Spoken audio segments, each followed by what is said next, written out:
काम हुए, चाहे सत्ता पक्ष के विधायक हो चाहे विपक्ष के विधायक हो, सब लोग आम जनता तक ये योजना को पहुंचाना चाहते हैं, लेकिन ठेकेदार पैसा खा गए इसके अंदर। मैं आपसे कहना चाहता हूं, अभी पिछले 3 महीने 4 महीने गर्मी में परेशान रहे, पाइप पे डले नहीं, नल घर तक पहुंचे नहीं, घर में उसमें नल में टोटी लगी नहीं। फिर सरकार 20,000 करोड़ के घोटाले को, शिवराज सिंह के समय के घोटाले को क्यों बचाना चाहती है?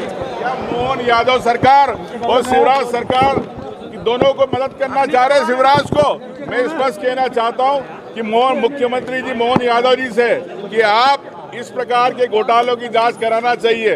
ये एक आम जनता का मुद्दा है, हर व्यक्ति को पानी मिलना चाहिए, हर बहन को हर घर में पानी मिलना चाहिए। ये झूठी बात करते हैं नरेंद्र मोदी के जल मिशन की, लेकिन आज भी गांव में नल पहुंचे नहीं है, घर में नल नहीं लगे। धन्यवाद।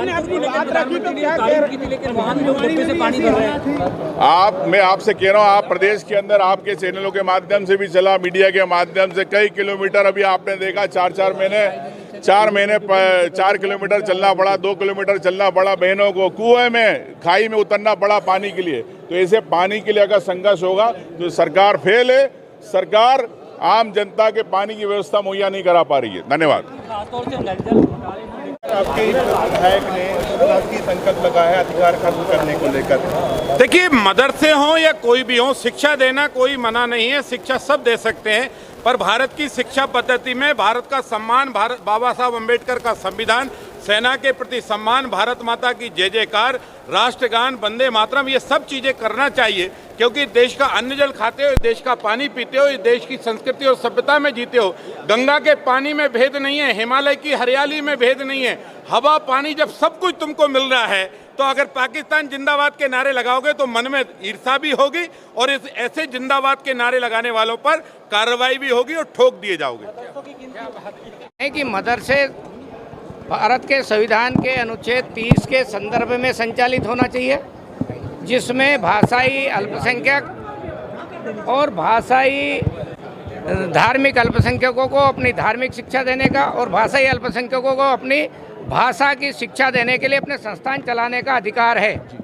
लेकिन भारत के संविधान के अनुच्छेद 29 और 30 का दुरुपयोग करते हुए जो मार्केट में आए हैं, बाजार में आए हैं, वो लोग उस संस्थान में अल्पसंख्यक होते ही नहीं हैं और केवल संचालित करने वाले लोग होते हैं जो शासन की योजनाओं का लाभ लेते हैं और दुष्प्रचार में भी शरीक होते हैं। इसलिए इसकी फिर से व्यापक एक बार चर्चा होना चाहिए और सही अर्थों में भारत के संविधान के अनुच्छेद के अनुसार उनका एक प्रकार नियम प्रक्रिया तय होना चाहिए।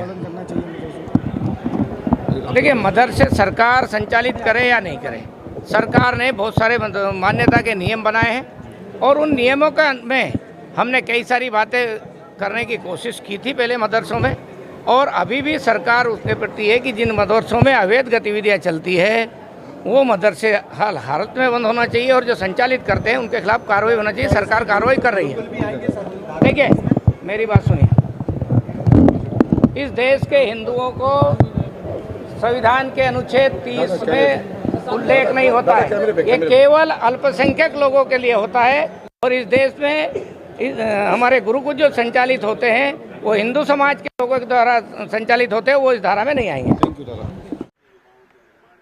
गौ हत्या तो मध्य प्रदेश में गौ वध निषेध कानून है और अभी न्याय प्रक्रिया में और संशोधन किया गया।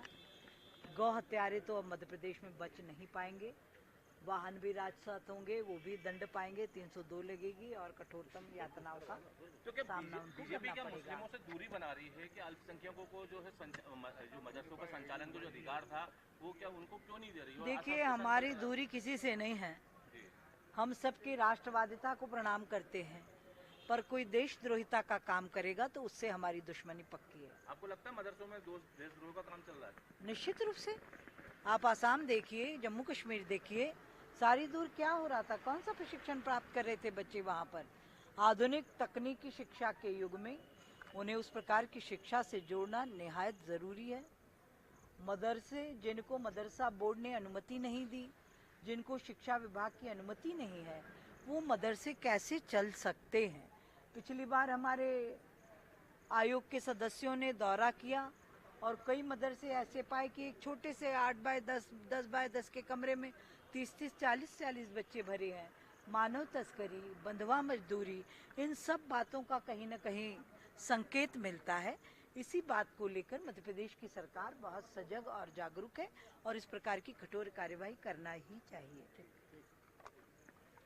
क्या है, आज का ध्यान आकर्षण हमने लगाया है और पुष्पराजगढ़ विधानसभा क्षेत्र के उन ग्रामीण क्षेत्रों में जहां आवागमन की सुविधा नहीं है।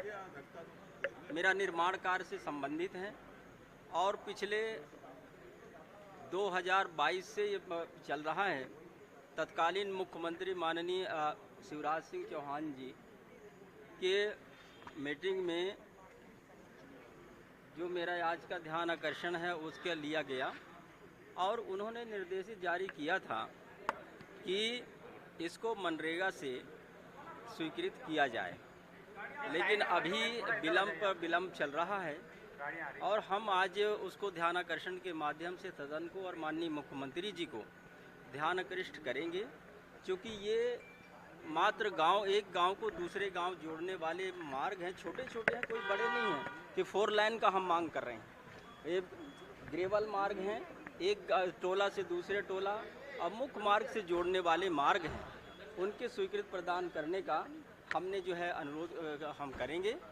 और जिस तरीके से पूरे मध्य प्रदेश में जो घपले, घोटाले, भ्रष्टाचार जो चल रहे हैं वो जग जाहिर है। इन तमाम बातों को हम लोगों ने सदन के माध्यम से रखा भी है और आने वाले समय में भी हम लोग रखेंगे।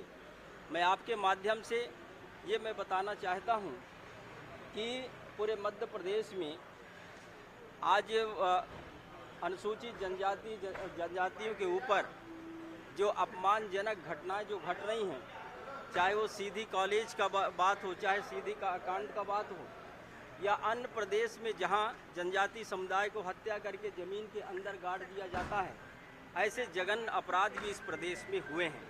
इन तमाम मुद्दों को इस ध्यान आकर्षण में बजट सत्र में हम रखेंगे कि ये बजट किसके लिए पास किया जा रहा है। जब यदि उन तमाम दूरांचल क्षेत्रों में जहां जनजाति समुदाय के लोग निवास कर रहे हैं, अपने मूलभूत सुविधा से आज भी वंचित हैं, आपका सरकार अनवरत इस मध्य प्रदेश में है, तो आप वहां तक आपका दृष्टि क्यों नहीं जा रहा है। और उन आदिवासी समाज के लोगों को आज जो थोड़े जो अपने जिस तरीके से वो संघर्ष कर रही हैं और ये प्रदेश की सरकार अपने पीठ को ठोकने का काम कर रही है, इन सारे बातों को हम लोगों को लेकर क्या स्टैंड है आज? जी, बीजेपी विधायक ने आज एक ध्यान आकर्षण लगाया है मदरसों को बंद करने के लिए। देखिए, मदरसा बीजेपी जो है क्या है, वो भी शिक्षा का एक विद्यालय है और आज नहीं बहुत पहले से चल रहा है। ये जरूर है कि उसके गुण दोष के आधार पर उसको काम करना चाहिए। ये पहले तो ये बताएं कि जो पशु जो यहाँ वो किए जा रहे हैं, आप इसी भोपाल के नगरी में पुराने भोपाल के साथ जाइए, 1 किलोमीटर का इनका दुकान लगा रहता है, आप देखिएगा किस तरीके से टंगे रहते हैं। उसको बंद क्यों नहीं करते हैं? पूरे प्रदेश में गौ हत्याएं हो रही हैं, उस पर वो ध्यान दे। जहां गौ माता का हत्या किया जा रहा है उस पर तो इन्होंने विराम लगाया नहीं और उनका जो है अनुमति दे रहे हैं। ये इस तरीके से सरकार जो है बातों को भटकाने के लिए जो है ये सब कर रही है और मैं चाहता हूं कि जो भी बातें आएंगी सदन में उसको चर्चा करेंगे। धन्यवाद।